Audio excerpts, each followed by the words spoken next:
apabila bercakap mengenai perubahan iklim dunia. Malaysia juga tidak terkecuali dalam menerima tempias kesan perubahan global. Kita hidup di sebuah planet yang condong pada 23.5 darjah pada paksinya.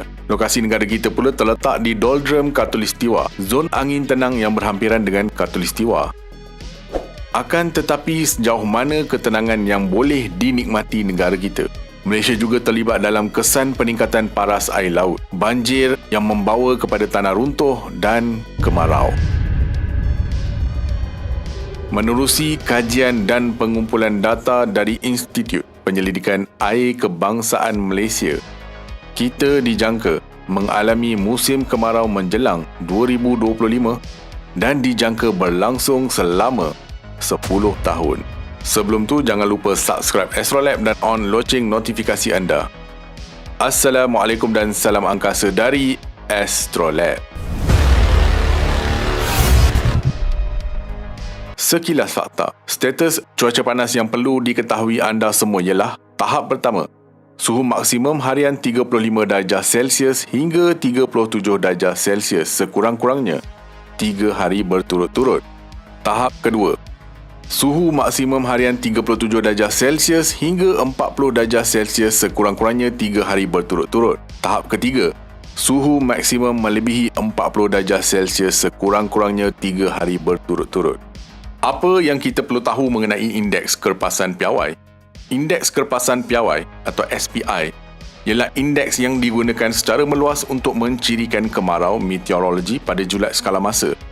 Pada skala masa yang singkat, SPI berkait rapat dengan kelembapan tanah, manakala pada skala masa yang lebih lama, SPI boleh dikaitkan dengan penyimpanan air bawah tanah dan takungan. Apa tujuan kita memahami indeks ini?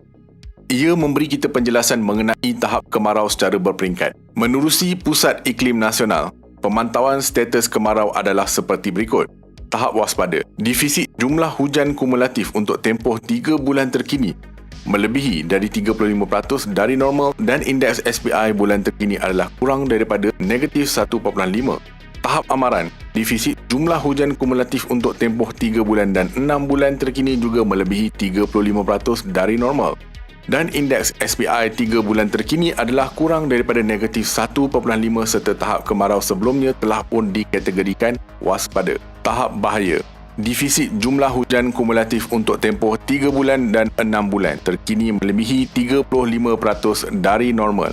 Dan indeks XPI 3 bulan terkini adalah kurang daripada negatif 2.0 serta tahap kemarau sebelumnya telah pun dikategorikan amaran. Terdapat ramalan mengenai musim kemarau yang serius akan berlaku di Malaysia antara tahun 2025 hingga 2035.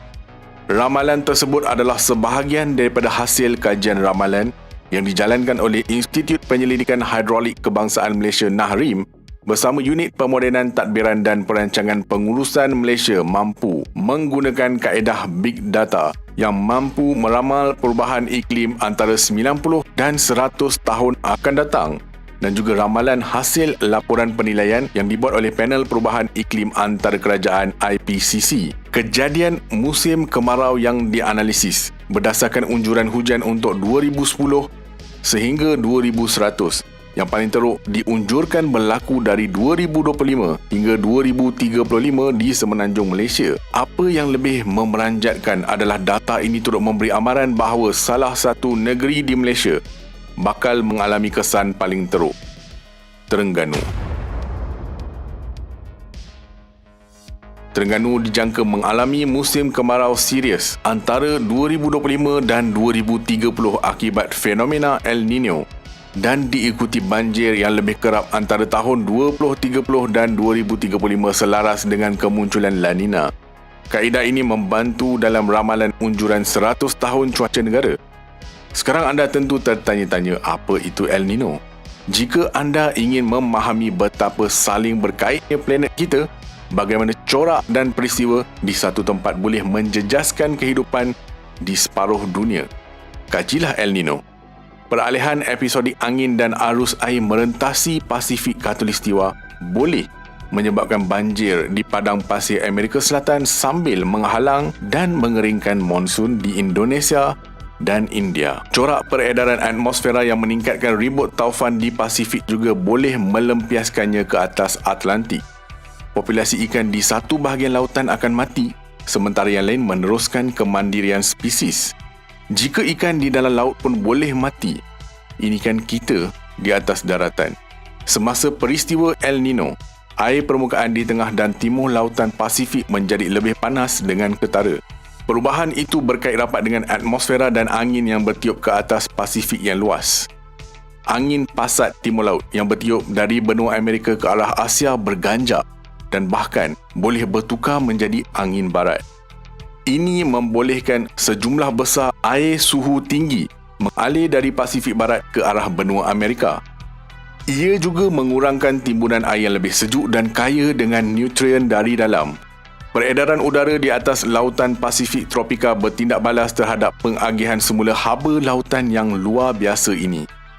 Sistem tekanan tinggi yang biasanya kuat di Pasifik Timur menjadi lemah, sekaligus mengubah keseimbangan tekanan atmosfera merentasi Pasifik Timur, Tengah dan Barat. Walaupun angin timuran cenderung kering dan stabil, angin barat Pasifik cenderung datang dalam semburan udara yang lebih panas dan lembap.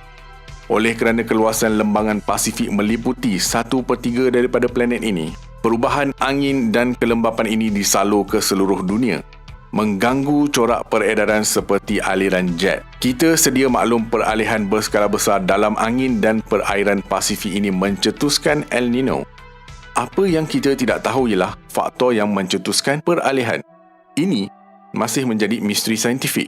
Peristiwa El Nino berlaku kira-kira setiap 2 hingga 7 tahun kerana kitaran panas berganti-ganti secara tidak teratur dengan saudara rapatnya La Nina, corak penyejukan di Timur Pasifik dan dengan keadaan neutral. La Nina akan menyebabkan kemarau di negara kita dengan La Nina, membawa kepada banjir yang serius. Terengganu dijangka menerima impak kemarau paling lama dengan banjir yang luar biasa. Kesan ini boleh menjejaskan pendapatan rakyat kerana Terengganu terkenal dengan pulau-pulaunya yang indah dan bertaraf dunia. Perkara ini perlu dipandang berat oleh semua pihak. Air sangat penting dalam mengekalkan kelembapan udara yang tinggi. Kemarau serius bakal mengurangkan pengeluaran padi negara, malah mengancam ternakan yang diusahakan rakyat tempatan. Jika punca pengeluaran makanan berkurang, kita juga bakal menghadap krisis makanan yang jauh lebih serius. Pendekatan rapi seperti pembenihan awan dapat dijalankan walau bagaimanapun. Malaysia perlu mengorak langkah maju. Kita perlu bangunkan teknologi penyah garaman sama seperti mana yang telah dibangunkan negara maju lain. Selain itu, menjaga kebersihan sungai dari tercemar serta menjadikan sungai air bersih alternatif bagi penduduk sekitar. Bagi mengelakkan banjir besar di pantai timur, kerjasama semua pihak adalah penting. 2025 hanya beberapa tahun sahaja. Laporkan pembalakan haram dan tanam pokok secara besar-besaran. Selain itu juga, TAPS ialah kaedah menyimpan air mentah dengan membuat kolam di hilir di kawasan tepi sungai dan berhampiran loji air. Selain memastikan bekalan air, ia juga dapat membantu mengawal keadaan banjir dan tidak memerlukan kos yang besar. Kesan kemarau dan kekurangan air jangka masa panjang akan memberi kesan pada rutin harian dan menjejaskan kesihatan kita. Apa cadangan anda pula? Nyatakan komen anda, jangan lupa like, share dan subscribe. Astrolab signing off from space.